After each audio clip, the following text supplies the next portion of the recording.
मंत्रमुग्ध करने वाला जंगल एक अनछुए भूमि के हृदय में बसा था। मंत्रमुग्ध करने वाला जंगल एक स्वर्ग जहां पशु साम्राज्य के सभी जीव सद्भाव में रहते थे। ऊंचे ऊंचे पेड़ आकाश की ओर फैले हुए थे। उनकी पन्ना सी हरी पत्तियां हवा के साथ मिलकर रहस्यमयी फुसफुसाहट करती थीं। चमकती हुई निर्मल नदियां धरती को चीरती हुई बहती थीं। उन असंख्य प्राणियों को जीवन प्रदान करती थीं जो इस जंगल को अपना घर मानते थे। शक्तिशाली सिंह राजा अजार बुद्धिमत्ता से शासन करता था और सभी जीवों के बीच शांति सुनिश्चित करता था।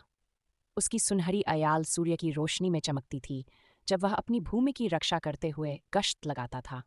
पास ही हाथियों का एक झुंड नदी में आनंद से स्नान कर रहा था। उनकी विशाल काया जल में बड़ी ही सुंदरता से हिल रही थी। ऊपर घने वृक्षों के बीच रंग बिरंगे तोते आपस में बातें कर रहे थे। वहीं शरारती बंदर बेलों पर झूलते हुए एक दूसरे का पीछा कर रहे थे। सुस्ती भालू का एक परिवार धीरे धीरे शाखाओं पर लटका हुआ था। उनकी उनींदी आंखें नीचे हो रहे शोरगुल को निहार रही थीं। दूसरी ओर एक तेंदुआ चुपचाप झाड़ियों के बीच दबे पांव चल रहा था। उसकी चित्तीदार खाल घने अंधेरे में खुल मिल गई थी। जैसे ही रात घिरने लगी, जंगल एक अलग ही रूप में डल गया। जुगनू टूटे हुए सितारों की तरह चमकने लगे, अंधकार को रोशनी से भरने लगे। दूर कहीं भेड़ियों की डरावनी आवाज गूंजने लगी, जो बुद्धिमान उल्लुओं की हूट हूट से मिल रही थी। एक छिपे हुए उपवन में एक बागिन अपने शावकों को सुला रही थी। उसकी गहरी गड़गड़ाहट एक सुकून भरी लोरी बन गई थी।